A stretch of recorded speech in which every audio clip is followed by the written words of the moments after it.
television production, right? Now, the entire business model for PokerStars in some respects started to fall apart because even though we were able to get some legislation done, we were able to get poker approved in Macau through the DICJ as a regulated table game, there was very limited places where we could actually broadcast the production. And so that was the original plan, and by the time I became regional director in Stars, at first I had come in as a business development manager, and then after a year I'd been tapped for the regional director role. We switched it to being more about a location-based marketing strategy where we basically put all our eggs in Macau. And while we continued with these other poker tours, we established the excitement of poker in Macau by having a poker room and integrating that with our online operations. And I'd have to say that PokerStars definitely made the market in Asia. We definitely educated the market completely, first and foremost. Before PokerStars, there was no poker in Macau. There was really no poker in Asia, save the Philippines, where they had been a couple of years early, and PAGCOR had been very progressive with it. Now, in terms of where the market is at the moment, globally, PokerStars dominates everything, right? And that's the same thing with poker. I could say off the top of my head, I would say probably poker in Asia, in real money, is probably composing around 7 to 8% of the world's total liquidity. But the thing about this is that, unlike the other markets, poker is still on the increase here in Asia. If you look at all the Asian poker tours here, we have the APT, we have the APPT, we have the Macau Poker Cup, and the numbers year on year are growing. And then you might say, well, what about, where are we really seeing the boom here? If you look to China, there are tons of these poker cafes that are open that do kind of social poker, meaning that, you know, it's kind of a bar or pub poker, as they say in Australia, where people come in, they pay a fee, and then they get a ranking and they get a prize. But there's this one organization that has plans to do 400 tournaments this year in China. 400 tournaments. And then you have in Sanya in Hainan province, these poker tournaments that are, you know, getting people together, getting the groups together, because the Chinese government recognizes there is a skill aspect to this because of the international flavor of it, and that's a kind of advantage that we have here. But in terms of poker for a generalist product, like let's say that you are a sports book or a casino, and you put poker on. The only reason why you would put it on is because you're going to port into another network, is because you just want to have that to keep your players staying there if they want to punt on poker a bit.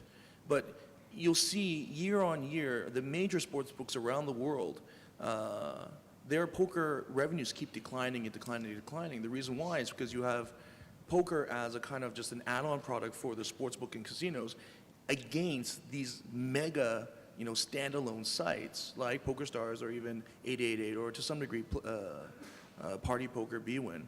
And so there's really no competition in that respect. But on the flip side, I want to say too is that for most operators, poker does not seem like a growing area of interest, but in reality, it's still growing very strongly here in Asia. And probably this is one of the regions where it is growing that strongly. But tapping into that's a very difficult proposition. And I've noticed in mainland China, to play poker is very fashionable. It's all the rich kids are doing it, and it's perceived as a Western thing and perceived as something that you're cool if you play Hold'em. You go to one of these local clubs in Beijing or Shanghai or whatever. Tell us a little bit about the operational needs of online poker. I mean, you've launched now Hero Poker, your own site, and if someone wants to start an online poker room, what do they need to do it? I think it really depends whether you're an existing operator with casino and sports books.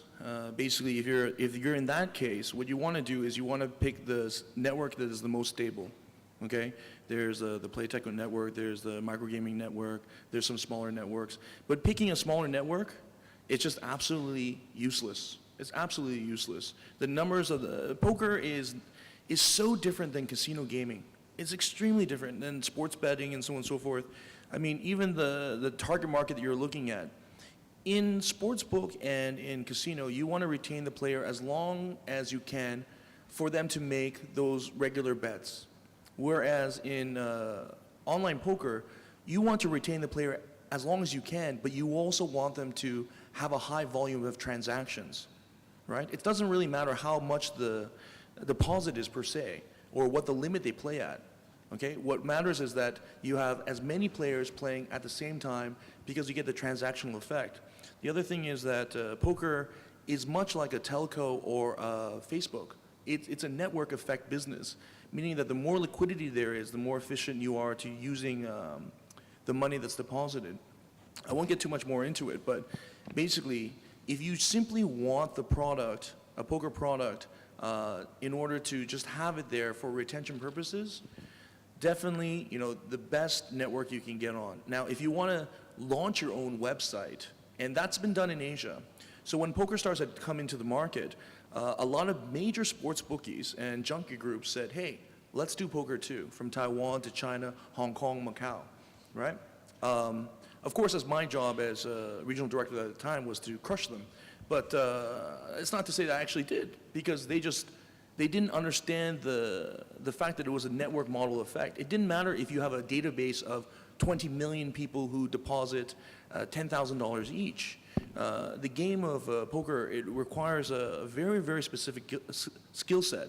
So if, even with Hero Poker, I would say that a majority of people would say, David, if you're going to launch Hero Poker as a standalone brand, which I've done on the microgaming software, not on the network, but on the software, you either have some very big balls or you're insane, right? And your shareholders must have very, very deep pockets.